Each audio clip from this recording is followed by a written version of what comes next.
How are you structuring your group therapy room? And does it support group development? Hi, I'm Louise Fisher from OTGrow and welcome to our YouTube channel, the first one for 2025. So if group therapy is a calling or a passion of yours, and you would like to learn ways to enhance your group facilitation skills, you've come to the right place. So here we look at tips, tools, and techniques, and we investigate and interview people to make sure that we become more effective group facilitators. So to kick us off for the new year, I thought we'd talk about structuring. And the question was, or is, how do you structure your group therapy room? And how can you structure it in such a way that you're almost getting the most from your group development, that cohesion becomes easy to build? Because there's certain small things that we can do. Remember, small tips that have a big impact that I can share with you today around how to get the cohesion going, how to get the group process going, and in other words, that our group develops easier and goes through their developmental stages much easier. All right, so let's dive in.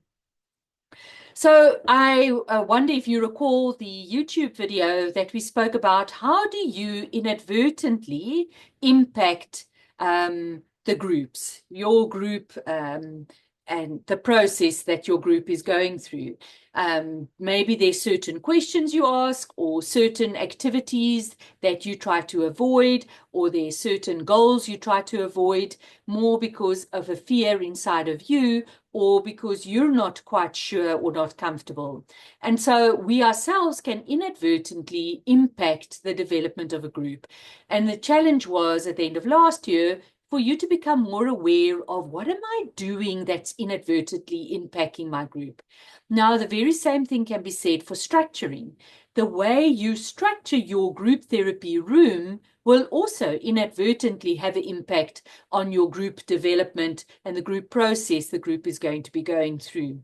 And so let's talk a little bit about what does it mean, and how should a group therapy room be structured? In what way can we enhance or inadvertently positively impact our group?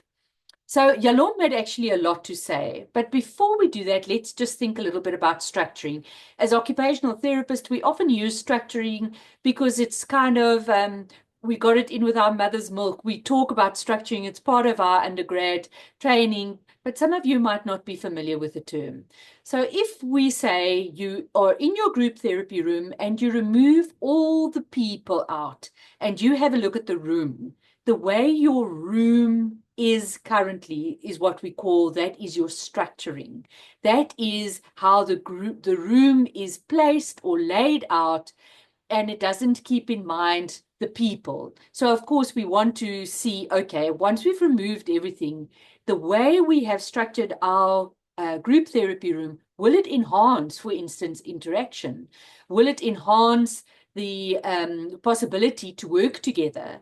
Will it enhance to make sure that there's no power play that is being subtly given to clients? So what should I be looking at? You might be asking, gosh, I didn't even know just the way we put our chairs can actually have an impact. So let's have a look a little bit more. So the first thing Yalom said was that we have to be aware of size. Rooms that are way too big, it's hard for a group to actually feel cozy and homely, and so you're not going to have a group that forms cohesion easily. It's almost like we need a little bit of that coziness to feel contained within a room. When your group room is too big, you're not going to get that. And even though your group might be sitting in a circle, you're going to have them feeling unsafe and uncertain when your group room is too big. So we don't want to go for too big. We also don't want to go for too small, because then people feel cramped in and hampered. And it's almost like we are inadvertently sending a message of small and inside, instead of having a room that allows both for movement and freedom to do activities without feeling you're going to bump into each other the whole time, without feeling I've got to keep small or just in my little space of bubble, that we allow that. And so there's a nice balance to be had. Home and homely and cozy, where I can walk around and still feel contained. So that's what the type of group room that we are looking for. The other thing that's important is to place our chairs in a circle. So if we have either a rectangle, that our group is sitting in a rectangle, or even a square, or we have an oval, often with ovals and rectangles, the people sitting at the ends are inadvertently given power positions over the other people. And we don't want that to happen. We want everybody to be on the same level. Literally, metaphorically, figuratively, always, we want everybody to be equal, because that's when the group dynamics can start showing itself. People can move into power positions. So the problem with an oval is the first day nobody really knows. Everybody just grabs a seat, and now you might have somebody who's not very strong or sure of themselves, who is very anxious, and they go and sit in a power position.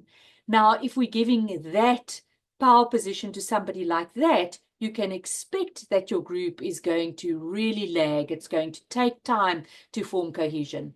Similarly, you might have a group of various ages, and the youngest person goes and sits at the head of the table. And you can imagine what that is going to play out in your dynamics. So we want to make sure that we really are sitting as close to a perfect circle as we possibly can. Everybody on the same type of seats, everybody in a circle. I've seen group rooms that have couches. We don't want to do that, because people are going to be sitting next to each other. Immediately, there is a difference between the three people sitting next to each other and the other people in the room. We don't want that happening. Everybody needs to be equal, everybody in their own space. And so a circle becomes so important, and to hold our circle as much as we possibly can. Now, what's also important about a circle is we don't want anything inside the circle. You don't want to have desks or tables that people can be working on, because that creates barriers. It is harder for me to communicate with you sitting opposite me with a table than if we were sitting just in a circle with nothing in the middle. So when we want to have tables, we're going to be placing the tables outside the circle. So maybe you have a paint activity or a sculpting activity with clay, or you're going to be doing movement and dance. Then what we do is we start in a circle, then we move out and we do our activity either around or to one side of the room or on the tables that you've set out. And then we're going to be coming back to the circle when our group has ended. And so we always start in a circle, the group moves out, does the activity, and moves back into a circle. That's what we want to maintain, is the circle.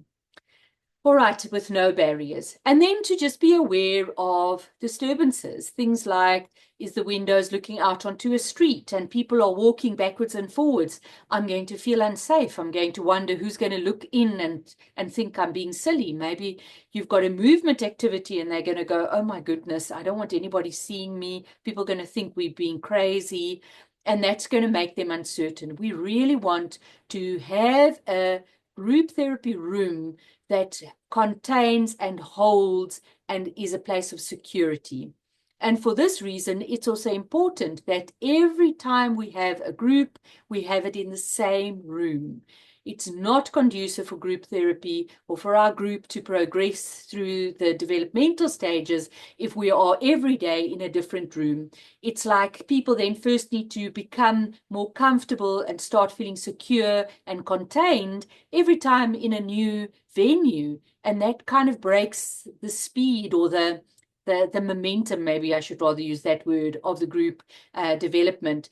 Energy, psychic energy is being used in a certain sense to just feel safe and contained, get comfortable in a new place, whereas a lot of that energy could have been used to plow back into the group dynamics and the group development. So to keep in mind, and take a step back. Take everybody out of your group therapy room. Sit back and have a look. What is my structuring of my group therapy room? Is it conducive to the development of my groups? And does it create a safe environment? Just something else that one can keep in mind is also things like not making sure people are not coming in and out, your cell phone isn't buzzing, and also just to keep in mind temperature. People that are too cold will often struggle to focus on what's happening in the group, and similarly if it's too hot.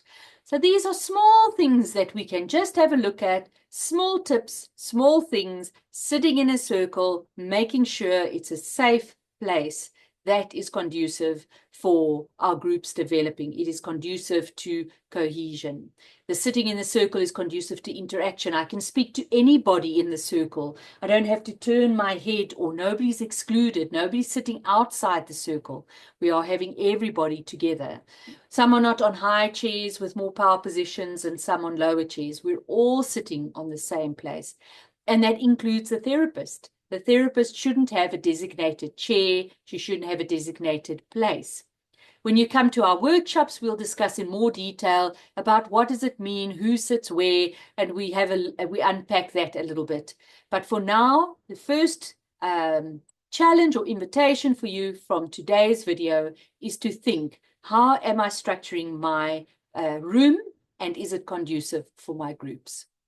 Happy reflecting, happy facilitation, and we'll see you next week.